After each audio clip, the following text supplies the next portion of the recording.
From now on, Holy Father, not my will, but your will be done. I said, Father, you have chosen me. Give me the strength to obey. I will follow you no matter what it takes. If you know me, you cannot be neutral about me. Either you will hate me or you will love me. Because there is only one important business in the world. It is the business of salvation.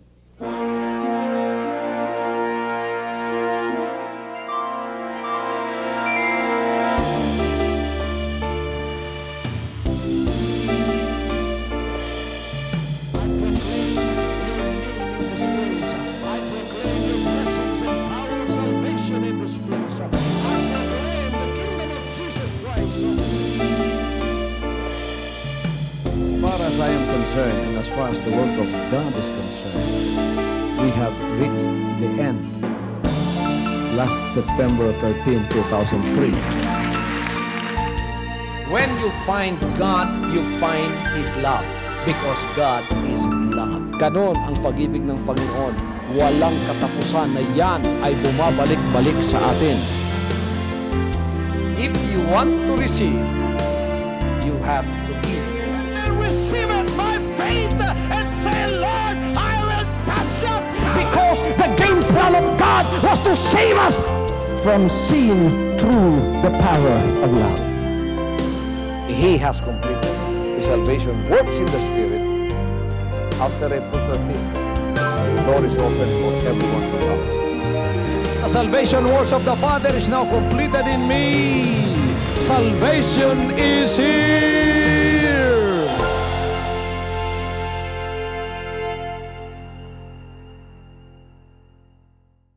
Gusto kong malaman ninyo ang mga katuwiran o reasons why the Lord anointed and sent me to you. Bakit ako pinahira ng langis ng Panginoon at ipinadala ako sa inyo? Magandang balita ito sapagkat tayo'y namumuhay sa pinakahuling araw sa mga panahong ito. Ang inyong pastor ay pinahira ng langis at ipinadala sa inyo upang malaman ninyo na kayo ay mahal ng Panginoon. Hallelujah! Sinabi ng banal na kasulatan, sapagkat napakamahal ng Panginoon sa sanlibutan ay pinadala niya ang kanyang bugtong anak upang ang lahat ng sumampalataya sa kanya ay maligtas at hindi mapunta sa kapahamakan. Mahal kayo ng Panginoon, kaya't ulan man o hindi, ang pastor na ito ay mangangaral ng magandang balita sa inyo. Sinong nakadama na magaling na sila sa mga sandaling ito? Magaling na ako. Sabihin mo, magaling na ako. Umiinom ba kayo ng ulan? Mamaya na tayo uminom lahat ng ulan. Etong ulan na ito ay ulan ng pagpapala tulad ng sinabi ko. Hindi yan ulan na magdadala ng sakit sa inyo, kundi pagpapalain pa kayo ng ating buhay na Diyos. Mahal kayo ng Panginoon at kaya ang mga salita niya ay pinadala upang ipangaral sa bawat isa sa inyo. Ipinadala niyong pastor upang malaman ninyo ang katotohanan ng kanyang kaligtasan. Alam ba ninyo na walang ibang pangalang ibinigay sa silong ng langit na sukat ikaligtas ng tao? Ano ang pangalang yan? Anong sinabi niya sa mga Gawa 4:12? Walang ibang pangalang ibinigay sa silong ng langit na sugat ikaligtas ng tao at yan ay ang pangalan ng ating Panginoon. Yan ang pangalang higit sa lahat ng pangalan sapagkat sinabi ng Filipos 2:9, sapagkat siya ay masunurin kahit sa kamatayan, binigyan siya ng pangalang higit sa lahat ng pangalan, na sa pangalan ni Kristo Jesus, ang lahat ng tuhod ay luluhod at ang lahat ng dila ay magsasabing, Panginoon siya, para sa kalwalatian ng Diyos na ating Ama. Pinadala ang inyong pastor sa huling araw na ito upang ang kapangyarihan ni Satanas ay masira sa inyong mga buhay. Amen. Sisirain ng kapangyarihan ng Diyos ang kapangyarihan ni Satanas sa inyong buhay. Mark 16:17-18, sinabi niya, "And these signs shall follow them that believe. In my name shall they cast out devils. They shall lay hands on the sick and they shall recover." Praise the Lord. Aalisin kayo sa pagkakaalipin ng kasalanan. Aalisin kayo sa pagkakaalipin ng mga karamdaman. Kung may karamdaman kayo ngayon, sinasabi ko sa masamang espiritong iyan, umalis ka. Praise the Lord. Aalisin ng Panginoon ang inyong mga karamdaman. Ngayong gabing ito, sasabihin ko sa inyo, sa pangalan ni Kristo Jesus, ang masamang espiritu na ayaw akong mangaral ngayong gabi sapagkat kala niya ako'y hihinto sa ulang ito, pinalalayas ko siya sa inyong katawang may sakit. Kung ikaw ay may cancer, kung ikaw ay may tumor, kung ikaw ay may karamdamang tulad ng sinabi ko, anuman sa labas at loob ng iyong katawan, sa pangalan ni Kristo Jesus, ang tubig ay gagawing langis na pangpahid sa iyo ng ulan na ito at ikaw ay gagaling sa iyong karamdaman sa pangalan ni Kristo Jesus. At kung paano kayong nababasa sa ulang ito, ganyan din aalisin at sisirain ng Diyos ang kapangyarihan ng karukhaan sa inyong buhay. I command the spirit of poverty, poverty, poverty. Umalis ka sa bahay at sa buhay ng anak ng Diyos. Pinakita sa akin ng Diyos ang mukha ng demonyo ng karukhaan. Hindi po galing sa Diyos ang karukhaan at kawalan. Yung kawalan ng mga material na bagay na gagamitin ninyo. Sapagkat sinabi niya, He will supply your daily bread. Kung anong kailangan ninyo, isusupply ng Diyos. Kaya yung espiritong nagdadala sa inyo ng karukhaan, I rebuke that spirit of poverty to depart from you right now in Jesus' name. And I am claiming the power of God over you. At aalisin kayo sa pagkakaalipin ng panlilinlang ng demonyo.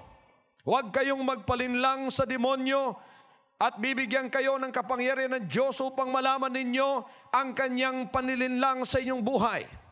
Bakit kayo nagkaroon ng karamdaman? Sapagkat nalinlang kayo. Bakit kayo nagkaroon ng karukhaan? Sapagkat nilinlang niya at ninakaw ang inyong pagpapala.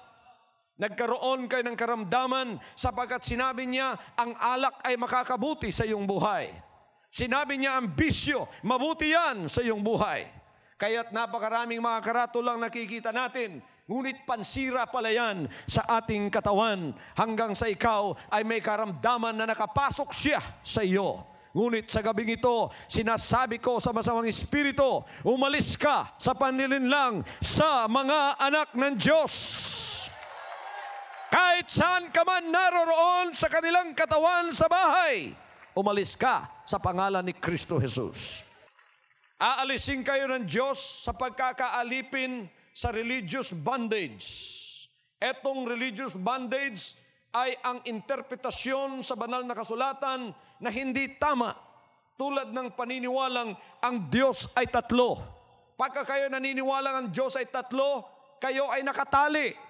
At pagka kayo nakatali, tumatawa ang demonyo sa inyo. At anuman ang panalangin ninyo, walang pagpapalang darating sa buhay nyo. Ngayon, pinadala inyong pastor dito at pinahira ng langis upang sabihin sa inyong katotohanan, ang Diyos ay iisa. Hindi sa interpretation ko yan nanggaling, hanggang sa ako'y lumuhod at sinabi ko, Panginoon, sabihin mo po sa akin kung ilan ang Diyos, kung ilan kayo riyan sa langit. Pinahayagan ako ng Diyos sa isang kapahayagan na sinabi niya sa akin, halika rito sa isang vision, halika rito. Lumapit ako. Sabi niya, ilan ang nakikita mo? Sabi ko, isa. Sabi niya, iyan ang kasagutan sa iyong dalangin. Kaya kung naniniwala kayo ang Diyos ay tatlo, nalinlang kayo. Kailangan bumalik kayo sa tunay na paniniwala upang ang Diyos ay malugod sa inyo. I am now preaching to you the truth about the words of God. And if you have been religiously deceived into believing that there are three gods, right now while I preach the word of God, I command the spirit of deception to be broken over you, to be broken over your lives. To let the grip of Satan's deception be broken in Jesus' name. Kung ikaw ay pinaniwalang si Kristo Jesus ay tao lamang, nalinlang ka, sapagkat ang ating Panginoon ay hindi tao lamang na katulad natin. Alam ba ninyo na ang tatay ng ating Panginoon ay hindi tao? Yung gumawa nung katawan sa sinapupunan ni Birhen Maria ay hindi tao. The Father in the flesh of Jesus Christ is not a human being. He is not Joseph. It is the Father in heaven. It is God who made that body in the womb of Mary. Nung lumabas, ang pangalan ay si Jesus Christ. So sa Father's side, si Jesus Christ ay Diyos. At sa Mother's side, siya ay tao. Ako sa Father's side, tao. Sa Mother's side, tao. Kaya ako ang tunay na tao. Si Jesus Christ, sa Father's side, Diyos. Sa Mother's side, tao. Biblical ba yun? John 1:1. In the beginning was the Word. The Word was with God, and the Word was God. And the Word who was God, John 1:14, was made flesh. Pumunta lang siya rito at naging laman. Kaya kung di kayo naniniwalang si Kristo Jesus ay Diyos na nagkatawang tao, eto ng pagkakataon nyo, lumabas sa pagkakaalipin ng paniniwalang yan at kayo ay bumalik sa paniniwala na siya nga ay Diyos na nagkatawang tao. Totoo, ang tao ay hindi maaaring maging Diyos. Pero ang Diyos ay maaaring maging tao. Ang Diyos pwede mahimong tao?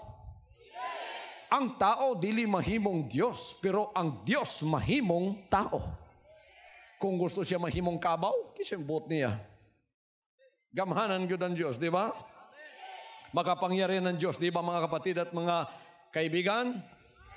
At iba't ibang mga paniniwala pa ang pinaniniwala sa atin na wala namang katuturan at katotohanan. Tayo ay nalinlang. Ano ang pagkalinlang? Naniniwala kang ikaw ay ligtas, ngunit sa katotohanan, hindi ka pala ligtas. Kaya sinabi ng Panginoon, malalaman ninyong katotohanan at ang katotohanan ang siyang magbibigay sa inyo ng kalayaan. Malalaman ninyo ang katotohanan na magbibigay sa inyo ng kalayaan. Yes, you'll know the truth, and the truth shall set you free. Everybody says that with me. You shall know the truth, and the truth shall set you free.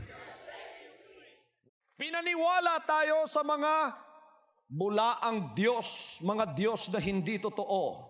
These are the false gods of sports. Biro nyo ngayon, ang mga tao, sinasamba nila yung sports. Maganda yung sports para sa ating physical fitness. But when you go to the point of like worshiping the icons and the demigods of sports, then that is a false God because you love it more than you love God. Salamat sa Diyos at sa aking pangangaral sa Kanyang kaharian, marami ng mga anak ng Diyos ang nabubuksan ng mata. Kaya kahit walang iba rito, walang gimmick, walang artista rito, ako lang ang nakikita nyo, pumupunta kayo, kahit ulan, nananatili kayo. Kayo ay nanonood, nananatili, nakikinig sa mga salita ng Diyos, sapagkat ang Diyos na tunay, ang siyang ipinakikilala ko sa inyo. Pero tingnan ninyo ang pagkabaliw ng mga tao sa mga bulaang Diyos na ito, na walang iba kundi ang sports, entertainment, movies, sex, violence, lahat nakikita natin sa kapalibutan, and this attracts our attention. And our attention is taken from worshiping the true and faithful God. And it is being attracted by these demigods, by these false gods. Mga anak ng Diyos, makinig kayo. Ito nga ang ating pinagsasakripisyuhan ngayon na pakinggan ang mga salita ng Diyos. Pagagalingin ng Diyos, hindi lang yung inyong katawan, pati na ang inyong mga isip na narumihan ng masamang espiritu sa pamamagitan ng entertainment, ng movies. Pagagalingin ng Diyos ang inyong mga pag-iisip. Kaya nagtataka kayo, bakit masakit ang ulo ko? Bakit may kalintura ako? Bakit nakapasok ang napakaraming masamang espiritu sa paningin mo, sa pandinig mo? Ikaw ay bombarded, nakapalibot lahat sa iyo ito. Nakikita mong lahat ito. At nakapasok ang napakaraming masamang espiritu. Kaya't ang tao nakakagawa ng mga malalaswang bagay na hindi niya alam. Ito'y influensya ng masamang espiritu. Pero nandirito ang kapangyarihan ng Diyos upang sabihin sa inyo na mga anak ng Diyos, huwag kayong mag-alala, sapagkat ang Diyos ay merong pangako sa inyo na sa kapangyarihan niya sa huling araw na ito, kayo ay kukunin sang araw at pagkatapos ipadadala niya ang kanyang kapangyarihan. Pagagalingin niya ang pag-iisip nyo. Kayong narumihan, pati na ang emosyonal nyo, pagagalingin din naman ng Panginoon. Pinadalain yung pastor sa paglilingkod na ito, nangangaral upang kayo ay ilipat mula sa kapangyarihan ni Satanas at ilipat kayo sa kaharian ni Jesus Christ. Sino sa inyo ang gustong lumipat sa kaharian ni Jesus Christ? Alam niyo, sa huling araw, walang ibang maliligtas kundi ang nasa kaharian lamang. Colossians 1:13, He has translated us from the power of darkness to the kingdom of His dear Son. Kaya't naririto inyong pastor upang ipakita sa inyo ang daan sa inyong paghahanap. Gusto ninyong pumasok sa langit, di ba? Ang lahat ng ibig pumasok sa langit, taas ang kamay. Malapit na ang rapture. Malapit na kunin ang lahat ng mga anak ng Diyos at ilipat doon sa kaharian ng kalangitan. Ngunit bago mangyari yon, matutupad muna ang kanyang pangako na ang lahat ng ibig lumipat sa kaharian ng langit doon, ililipat muna dito sa kaharian ng langit na pinadala dito sa lupa. Hindi ko naman itinataas ang sarili ko. Wala namang ibang magpapakilala sa akin. Ako rin na inutusan ng Diyos. Sasabihin ko sa inyo, hindi ako pinadala ng relihiyon. Hindi ako pinadala ng denominasyon. Yung iba, nangangaral dahil may nagpadala sa kanilang relihiyon. Si Pastor Kibuloy, walang nagpadalang relihiyon sa kanya. Sorry, Cardinal. Hindi ako pinadala ni Bishop. Sorry, Bishop. Hindi ako pinadala ng denominasyon. Sorry, Brother Eddie. Hindi ako pinadala ni Numan. Pinapunta ako dito ng Panginoon sa isang misyon. Ipangaral na kayo ay turuan papunta sa daan, sa pintuan ng kaharian ng Diyos sa lupa.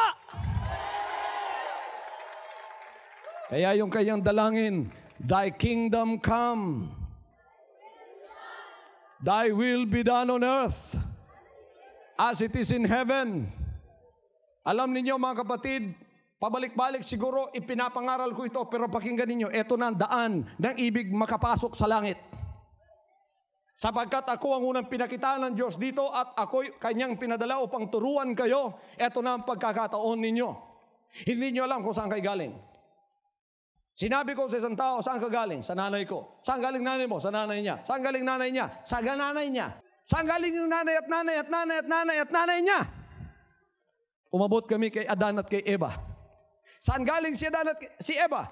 Sila'y ginawa ng Diyos. Ngunit bago sila natapos, pumasok si Satanas. At bago sila natapos, bibigyan na sana ng Espiritu ng Diyos. And lumagpak sila at nalinlang ni Satanas. Ang pumasok sa kanilang espiritu ngayon, hindi espiritu ng Diyos, kundi yung espiritu ni Satanas. Yun ang tinatawag nating original sin, yun ang tinatawag nating spirit of disobedience. Dumami yung mga katawan. Tayo dito, ang dami natin, puro may katawan, di ba? Alam niyo ang purpose ng katawan? Upang maipakita kung anong espiritu ang nasa loob mo. The body is useless without the spirit. So the purpose why you have a body is so that you can express the spirit or the life that is in that body. Yan lang ang purpose bakit may katawan tayo. Tingnan nyo, pagkatao, wala ng katawan. Ihiga mo yung sa punerarya. Ito noon, tulisan. Ito, rapist. Ito, pare. Ito, pastor. Pero pagka nakaiga na silang lahat, wala ng espiritu. Puro na mabait yan. Patay na lahat yan. Itong tulisan, hindi na tulisan yan. Hindi na maaaring mang-hold up yan. Itong kidnapper, hindi na kidnapper yan. Itong pari, ganun din. Itong pastor, ganun din. Itong murderer, ganun din. Puro na sila mabait. Pero nung may mga espiritu pa sila, may buhay. Pinapakita kung anong klaseng espiritu nasa loob nila. Yung kidnapper, mangingidnap yun. Nabay kidnapper rin. Uso man ang kidnapping ron.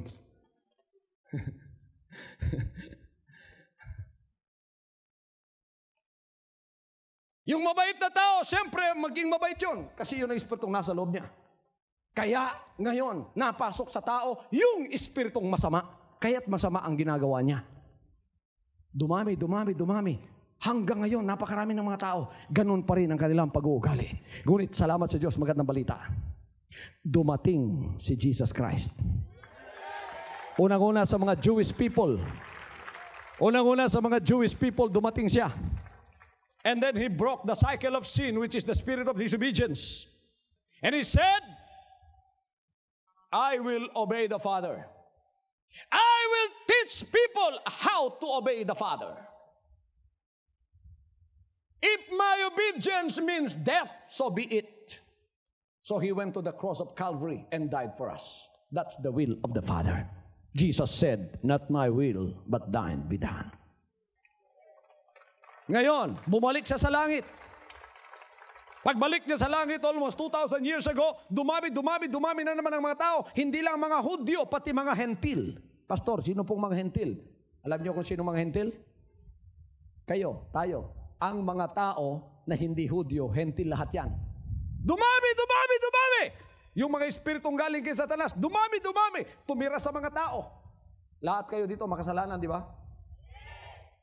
Lahat kayo dito sinungaling, di ba? Kahit mahina yung boses nyo. Ilang kasinungalingan ang ginawa niyo bago kayo pumunta rito? Marami. Sabi ng mga scientists na nag-aaral, bakit ang tao ay nakakapagsinungaling? Ang regular na kasinungalingan ang ginagawa ng tao bawat araw, at least isa. Yun daw ay talagang inborn sa tao. Hindi mo raw talaga maiiwasan yun. Bakit? Kasi yon ang espiritong namana natin. Tayong mga hentil ngayon, dumami, puro makasalanan. Ngunit gusto ng Diyos, kayong lahat ng mga hentil, pumunta rin sa langit. Kahit anong ginawa niya, kailangan ma-break ang cycle ng kasalanan. Ngunit hindi na dapat ipako ang tao para mabayaran pa inyong kasalanan. Binayaran na ni Jesus Christ yun. Ngayon, gagamit siya ng katawang hentil upang pasukan ng kanyang buhay at ng kanyang espiritu. Nagpapasalamat ako mga kapatid na naririto ang taong pinadala ng Diyos. Bakit ako'y narito at pinahira niyang langis? Upang sabihin ko sa inyo na ang karya ng Panginoon ay pinadala dito sa lupa upang tayo makapasok sa pamamagitan ng isang daan. Anong daan yan? Ang pagsisisi. Gusto niyo magpalit ng espiritu? Alam ko, pag uwiin niyo, magpapalit kayo ng damit. Kasi nabasa kayo. Pero yung magpalit ng espiritu, mahirap. Ang denominasyon, hindi niya kaya yon. Relihiyon, hindi niya kaya yon. Ang mga bilangguan, hindi nila kaya yon. Kaya yung mga bilangguan, tingnan niyo, punong-puno, pero ang tao walang pagbabago. Gusto niyo magpalit ng espiritu? Kasi kung di papalitan yung espiritu nyo, hindi kayo papasok sa langit. Espiritu makasalanan yan. Kaya't pinadala si Pastor Kibuloy dito upang malaman ninyo ang daan kung paano makapunta doon. Gusto niyo makita ang susi at daan upang makapunta doon? Eto mga kapatid, pakinggan nyo. Pagsisisi. Ang lahat ay magsabing pagsisisi. Lahat ay magsabing repentance. Yan ang pagpapalit ng espiritu. From disobedience to obedience. Anong pagsisisi? Sumuko ka sa Panginoon at sabihin mo, Panginoon, bunutin po ninyo ang espiritong ito sa pamamagitan ng pagsisisi ko. Sasabihin ko mula ngayon, not my will! Laksan nyo, not my will! But thine be done!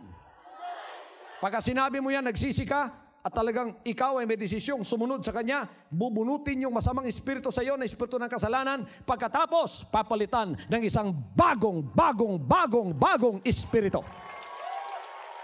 So matutupad sa iyo yung 1:3:5. Anong sinabi ng 1:3:5? Except the man be born of water and of the Spirit, he cannot, laksan nyo, enter into the kingdom of God.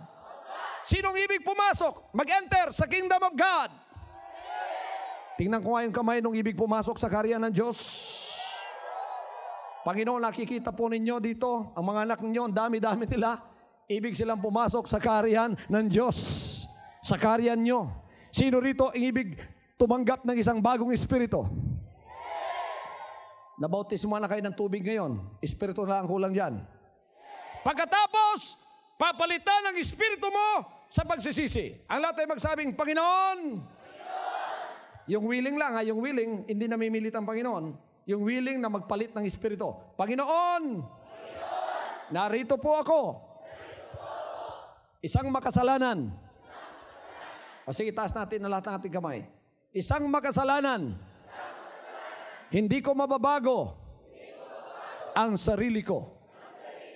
Ang inyong kapangyarihan, tangi lamang ang makapagbabago sa akin.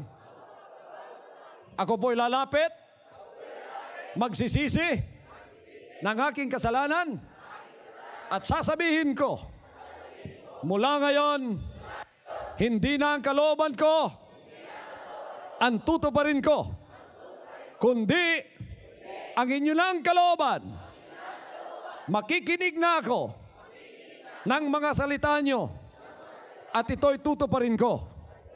Patawarin po ninyo ang lahat ng kasalanan ko at ibigay sa akin ang isang bagong espiritu. Bunutin sa akin ang masamang espiritu, nagdadala ng karamdaman, karukaan, sumpa, kawalan, at lahat ng ginagawa ng dyablo sa pamamagitan ng lumang espiritu ito. Isinusuko ko sa inyo. In Jesus' name. In Jesus' name. Amen. Isang malakas na clap offering sa buhay na Diyos. Hallelujah. Hallelujah. Ako naman, Ama, palitan po ninyo ng isang bagong espiritu ang lahat ng nagsisi ngayon na mga anak ninyo. Ipalit po sa kanila ang isang bagong espiritong mula sa inyo, espiritu ng pagsusunod sa inyong dakilang kalooban. Kayong lahat na sumuko na sa inyong espiritu, yan ang nagdadala ng sakit, ng karamdaman, ng dimalas, ng karukaan, at lahat ng sumpa ng inyong buhay. Naisuko na yan, dala sa lahat ng ginagawa ng espiritong yan. At mula ngayon, ang Panginoon ang siyang gagabay sa inyo at siya ang mangunguna sa inyong buhay. Ngayon, naririto pa ang kaharian ng Diyos sa lupa. Ito ay parang arka ni Noah. Noong panahon na ang Panginoon ay nagbigay ng judgment sa panahon ni Noah, sinabi niya kay Noah, gumawa ka ng arka sa tuktok ng bundok sapagkat ang judgment darating na sa lupang ito. Alam niyo, sinabi ng Panginoon, katulad daw sa panahon ni Noah, siya rin katulad sa panahon ng pagbabalik ng anak ng tao. Ang mga tao busy sa kanilang sarili. Ang mga tao ay busy sa panonood. Ang mga tao ay busy sa kanilang negosyo. Busy sa lahat-lahat. Hindi nila pinapansin yung mga pagtitipong ganito. Hanggang sinabi ng banal na kasulatan, natapos na ang arka ni Noah. God said, I will give men 120 years to repent. So 120 years, wala talagang naka-convert si Noah. 8 lang sila eh. Nung natapos ang arka, pumasok na sila. Nung pumasok, tinakpan. Pagkatapos, bumaha na. Pero kayong mga anak ng Diyos na nagbago, naniniwala sa sinasabi ko, ang modernong Noah sa panahong ito,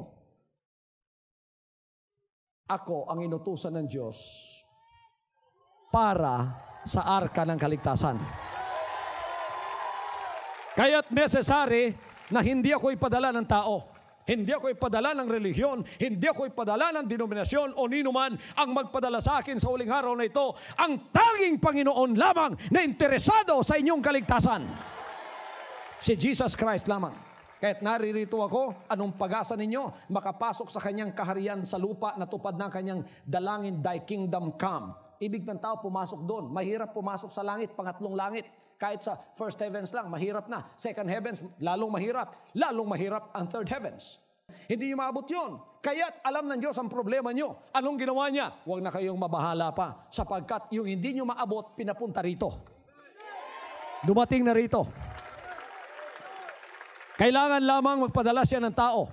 Atasan niyang taong yun tulad sa pag-atas niya kay Noah at sinabi niya, Noah, eto ang sukat ng arka. Ikaw ang gagawa nito at ang maniniwala sa iyo maliligtas. Ngayon sa huling araw nagpapasalamat ako, taga dito sa atin ang inatasan ng Diyos at sinabi, eto ang sukat ng arka. Ano ang arka? Hindi relihiyon. Ano ang arka? Hindi denominasyon. Ano ang arka? Kaharian ng Diyos.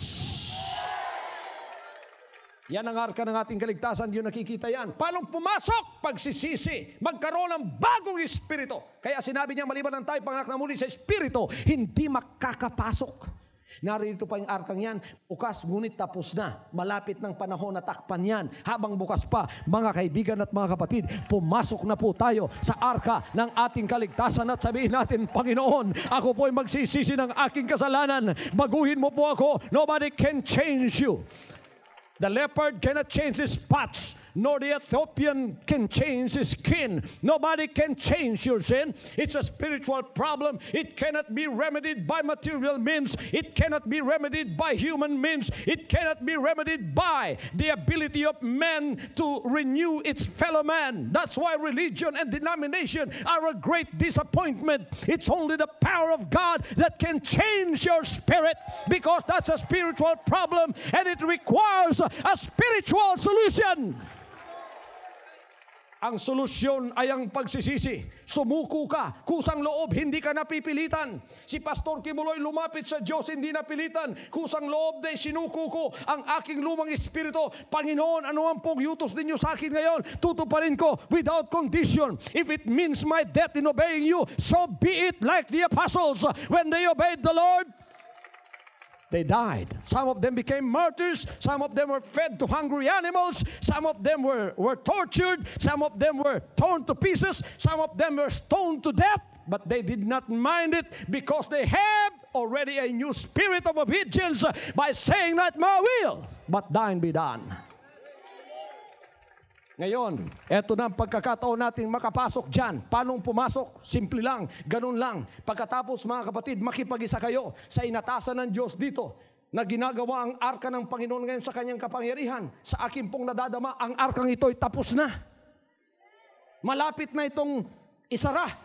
Kaya't habang bukas pa, magsipasok na tayo sa pamamagitan ng pagsisisi. Hallelujah! Itong kaharian ng Diyos nasa sa lupa, ito ay itataas na. Bakit? Sapagkat galing sa langit yan, bumaba, siya lang ang may karapatang bumalik sa langit.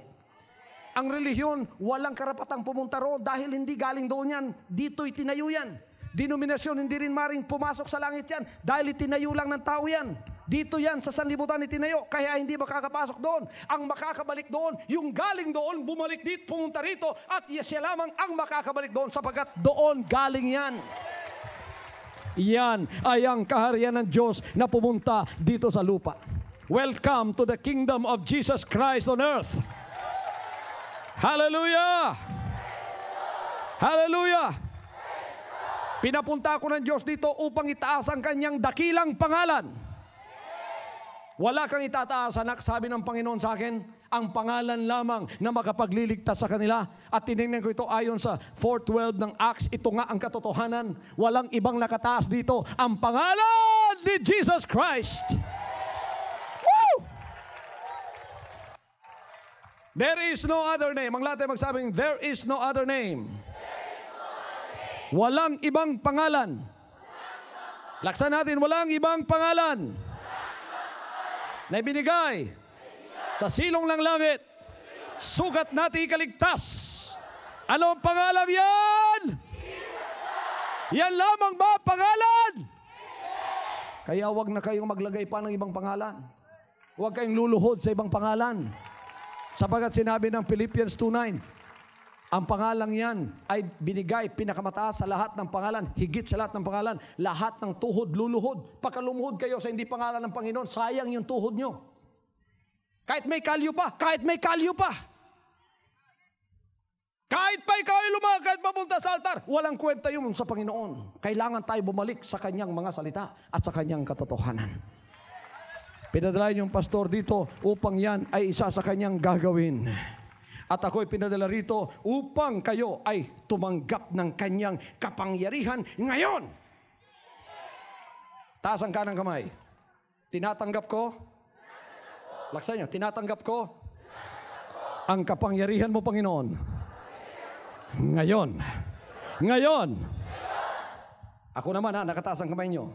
Ama, habang po nakataas ang kanilang kamay, ipagkaloob ninyo yung sinabi nyo sa akin nung ako'y nasa Amerika na wala kong iiwan sa mga pagpapala kundi ibubuhos ko sa kanilang lahat. Ngayon ang lahat na nakataas na kamay, Ama, pagpalain po nyo sila at ibigay ang kapangyarihan sa kanila na pwede na silang mag-utos ngayon. Utusan nilang karamdaman, utusan nila ang lahat ng masama sa buhay nila. Ang kapangyarihan ay nasa sa kanila. In the name of Jesus.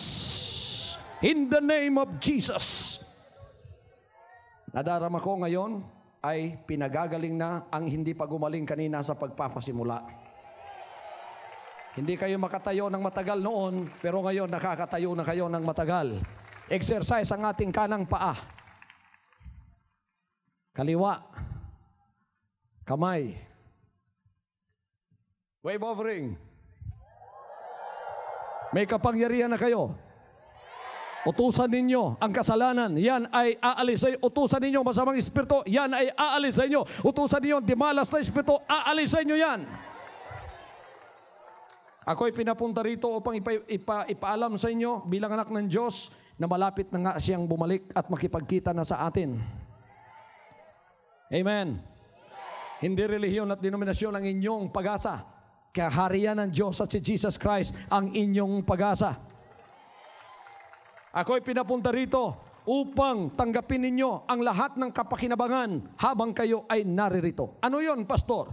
You shall receive forgiveness. Lahat ng may mga kasalanang nagsisi kanina, may magandang balita para sa inyo. Pinatawad na kayo sa mga kasalanan nyo.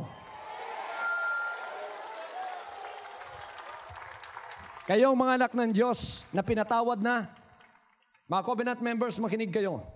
Pinatawad na kayo, you are born in the Spirit, huwag na kayong magkasala muli. Bakit, Pastor? Sapagat sinabi ng Hebrews chapter 10, kung tayo ay nakakilala na sa Panginoon at muli tayong magkakasala, wala nang hain pang inialay para sa atin. Ay ibig ba sabihin nyo, bubagsak ka sa impyerno? Hindi ka agad-agad. Kundi, ikaw nang magbabayad sa sarili mong kasalanan. Kaya kung ikaw, born again in the Spirit na, tapos sinasadya mo pang magkasalang muli, may mga bayad ng kasalanan yun. Ikaw nang magbabayad, hindi ng Panginoon, dahil alam mo ng katotohanan. Kaya minsan nagkakasakit ka, bakit naman, Panginoon, ako naman ay nasa sa iyo.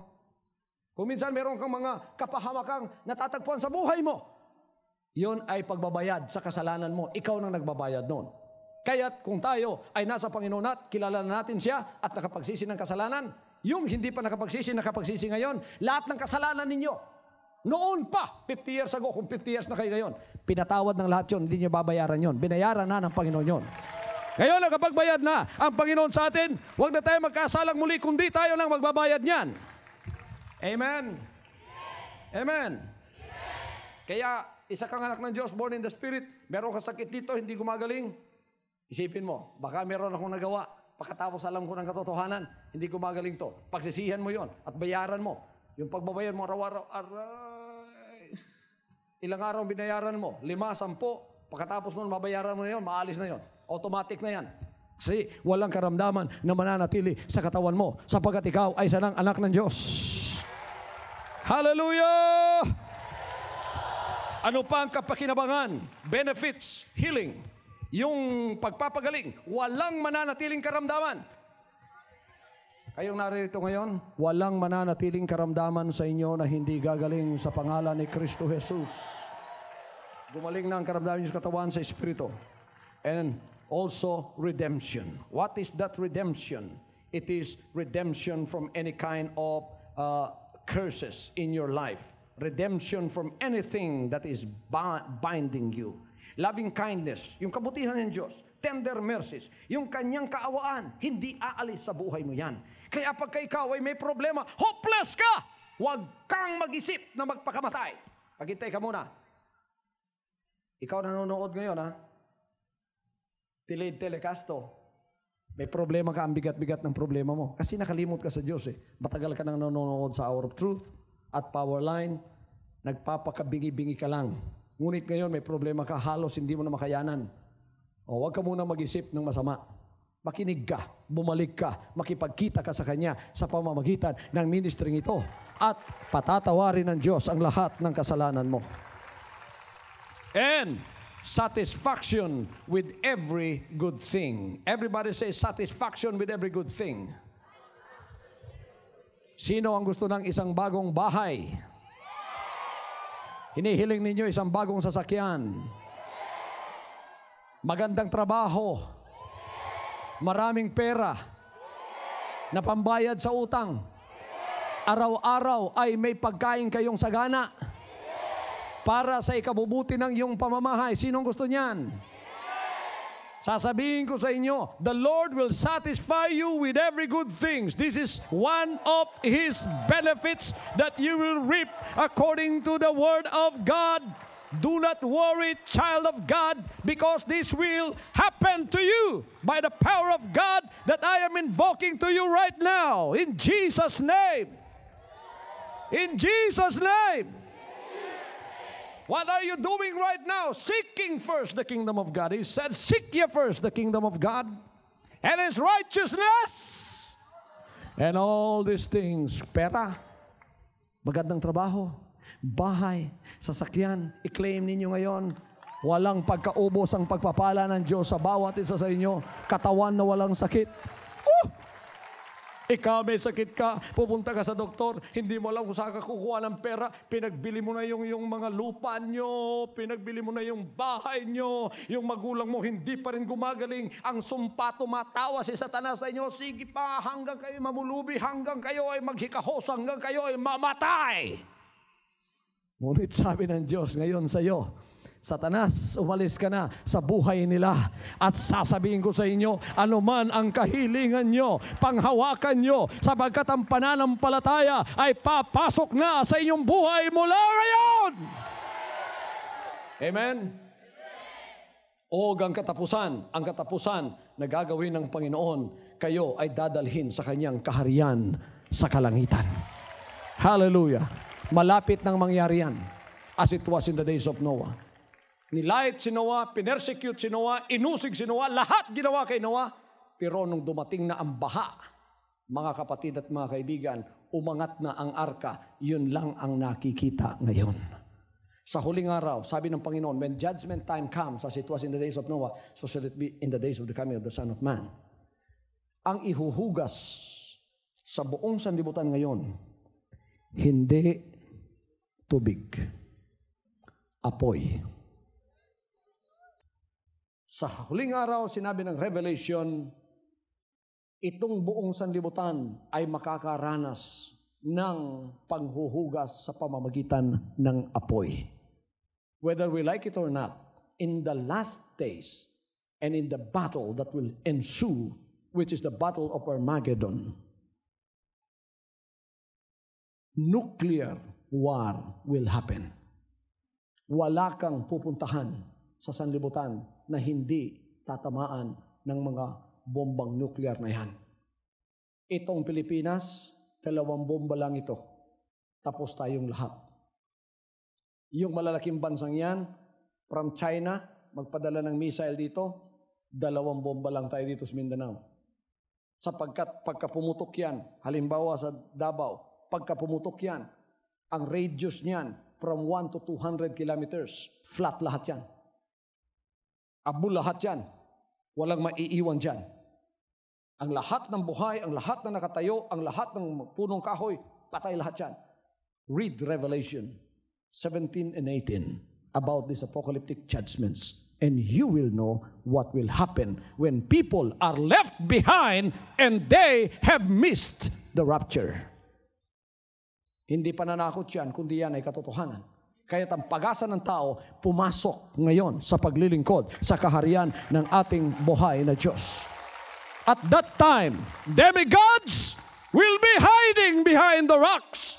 And they will say, rocks, hide us from the wrath of the Lamb.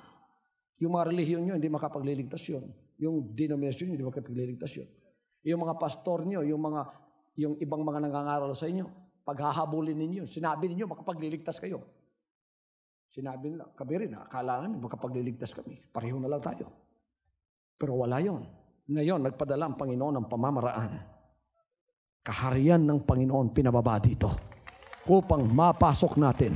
Bago mangyari yan, ang lahat na nakapasok sa kaharian ng Diyos, aalisin tulad sa tribulation sa panahon ni Noah.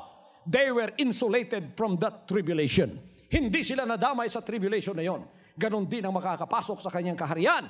Hindi sila madadamay sa mga kapighatian na mangyayari sa sanlibutan yan. Sinong gustong makatakas sa Great Tribulation? Ito na ang pagkakataon natin. Kaya mapalad tayo sa buong Pilipinas. Prophecies are now being made all around the world that salvation has now visited the world. And it will be in the Philippines that will happen. At eto na nga mga kapatid, I am gladly introducing to you the kingdom of Jesus Christ on earth. Come and join us. Repent of your sins. Surrender your life to God. Repent of everything that's not the will of God in your life. And this is your last call from the Lord. When the Lord comes and the trumpet shall sound, wala nang pangalawang rapture. Isa lang yun. Bubunutin at aalisin dito ang kaharian yan.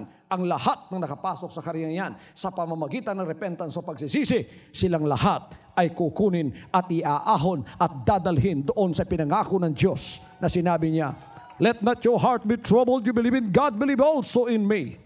In my Father's house are many mansions. If it were not so, I would have told you I go to prepare a place for you. And if I go and that place is prepared, I will come again and receive you unto myself, that where I am, there you may be also. Malapit nang mangyari yan. Ang mga astronomers sa Amerika, they are always peering into the universe. They are now seeing planetary formations like our solar system. Ngunit mayroong isang planetang nakita nila. They cannot describe kung gaano kaganda. They said that we cannot describe it with human words. That planet is so beautiful. It's like studded with millions and millions of diamonds. And we have seen it with our own eyes through these powerful telescopes that we have. May isa na convert sa kanilang astronomer sapagkat dinidescribe din ng Book of Revelation yan, na yan ay inihandang lugar ng Diyos na pupuntahan ng kanyang mga anak sa kalangitan. Mga kapatid ko sa Panginoon, ang pastor na ito ay malapit na ring matapos sa kanyang pangangaral. Panahon na upang tayo ay magsipasok sa kaharian ng ating Panginoon. And I am inviting you to come. When you come and obey the words of God together with me, hindi relihiyon ang makikita nyo rito. Hindi denominasyon ang inyong makikita rito. Although hindi pa natin nakikita ang ating hari, si Jesus Christ ang hari dito. Siya ang Panginoon at hari ng ating paglilingkod. Kaya binigyan tayo ng isang bagong espiritu na susunod sa kanyang lahat ng kalooban. So, sa spiritual natin, ang kaharian ng Diyos na kabukas sa atin. Habang tayo naghihintay dito, lahat ng pangangailangan nyo, kanyang isusupply. Ito ang kabutihan ng nakapasok sa kanyang kaharian. Because in the kingdom of God, all the supplies that you want is there. Just call for it. You are a child of God. Ask and it shall be given. Knock and it shall be opened. Seek and you shall find. For everyone that asketh, receive it. And everyone that seeketh, find it. And everyone that knocketh, to him it shall be opened. Anak ka ng Diyos. Anuman ang hingin mo, yan ay darating sa buhay mo. Ngayon pa, nadadama ko sa Espiritu ng Diyos na pinadadama sa akin at sinasabing, anak, sabihin mo sa mensahe mo na naririnig ko ang kanilang mga dalangin. At ang lahat ng dumalo ngayon, nabasa kayo sa ulang ito, pero dumalo kayo at naririto kayo hanggang ngayon. Hindi kayo lalabas sa compound na ito na walang pagpapalang tatanggapin mula sa Kanya. Hallelujah! Hallelujah! Bago ako magtapos sa mga sandaling ito, marami ang yayanigin ngayon. Mayayanig ang lahat ng ekonomiya. It is a very comforting thought that in a world of change and decay, where everything seems to be going through a process of shaking, there are some things which can never be shaken. We thank God that everything is being shaken. The economies of the world are being shaken. These are going to be dissolved and they are going to be removed. There is a shaking that is going on in the world today.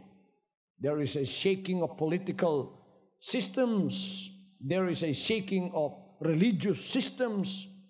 And there is a shaking of our economic, commercial, and industrial life. And all of these are going to go down. But there are things that cannot be shaken. The Word of God cannot be shaken. Mga salita ng Diyos ay hindi maaaring yanigin. Hallelujah! Heaven and earth shall pass away. My words shall never pass away. Hallelujah. At ang isa pang hindi mayayanig ay walang iba kundi ang kaharian ng Diyos. This can never be shaken. At dito tayo nakasandal ngayon sa mga salitang yan at sa mga pagpapalang ibibigay ng Diyos sa pamamagitan ng Kanyang kaharian. Nandito ako, pinadala ng Diyos upang ihatid sa inyo ang magandang balitang ito ng inyong kaligtasan. Hallelujah. Sinong gustong tumanggap sa mga sandaling ito? Tumayo tayo. Itaas natin ang ating dalawang kamay. Kayong mga hindi nakalapit dito, manatili kayo riyan na nakataas ang inyong kamay. Lahat tayo, taas ang kamay. Praise the name of the Lord. Praise the name of the Lord.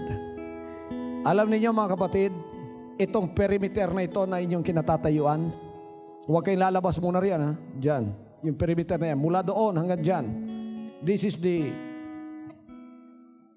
Jesus Christ compound na bago ako mangaral, iyan ay sinangtify ng blessed oil.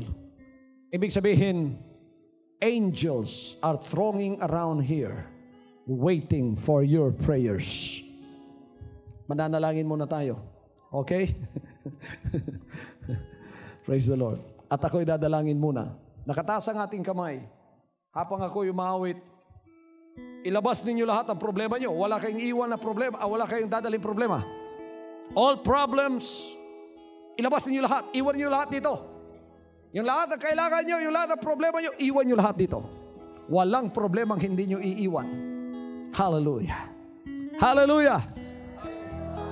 While I sing this song, I will let the angels of God collect all your prayer requests as you are raising your hands to heaven right now. Reach out and touch the Lord as He passes by. You will find He's not so busy just to hear your heart's cry, and He's passing by this moment your needs to supply. Reach out and touch the Lord as He passes by,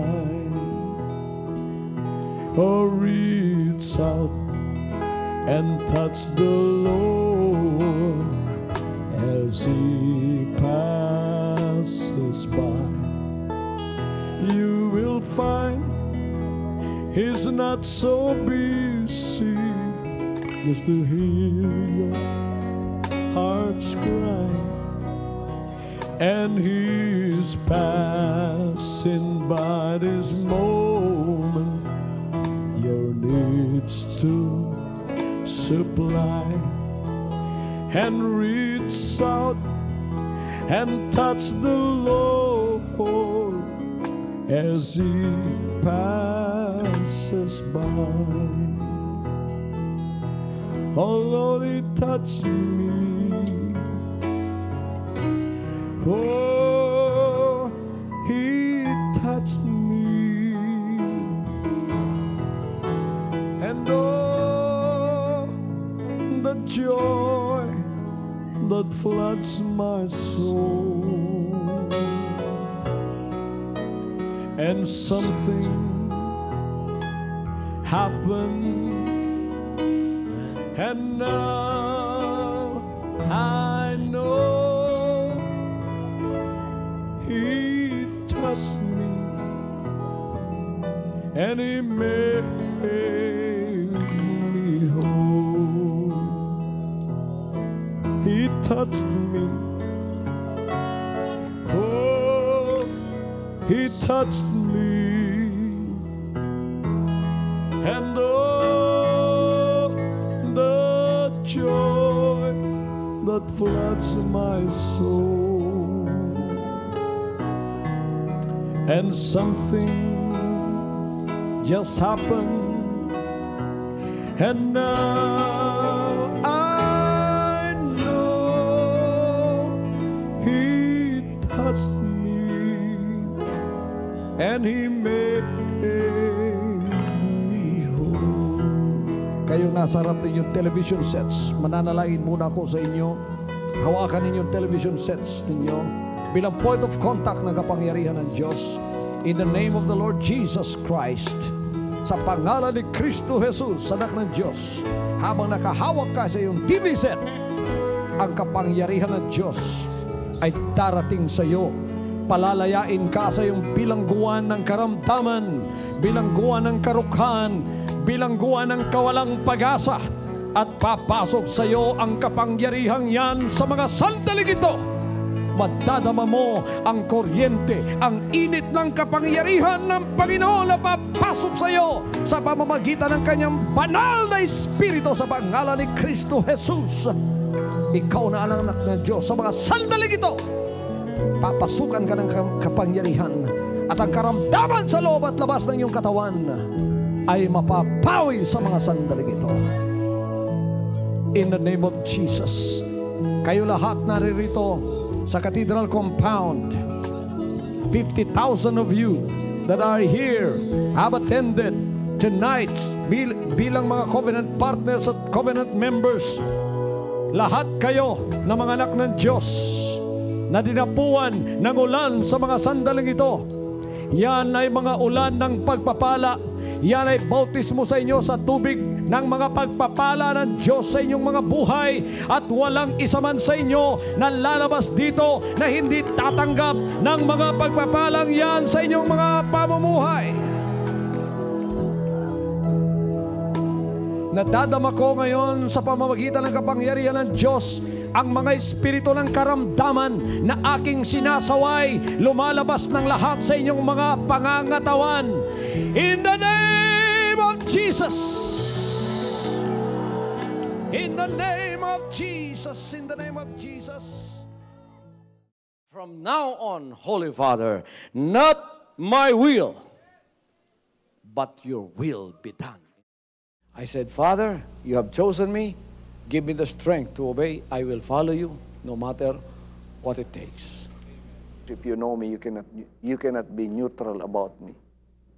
Either you will hate me or you will love me.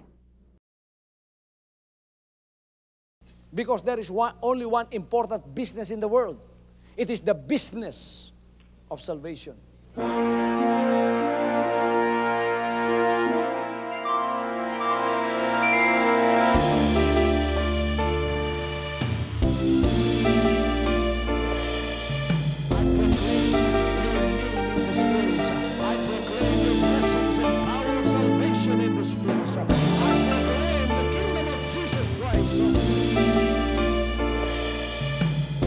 As I am concerned, and as far as the work of God is concerned, we have reached the end. Last September 13, 2003. When you find God, you find His love. Because God is love. Ganon ang pag-ibig ng Panginoon. Walang katapusan na yan ay bumabalik-balik sa atin. If you want to receive, you have to give. Receive it by faith and say, Lord, I will touch up. Because the game plan of God was to save us from sin through the power of love. He has completed. His salvation works in the Spirit. After April 13th, the door is open for everyone to come. The salvation works of the Father is now completed in me. Salvation is here.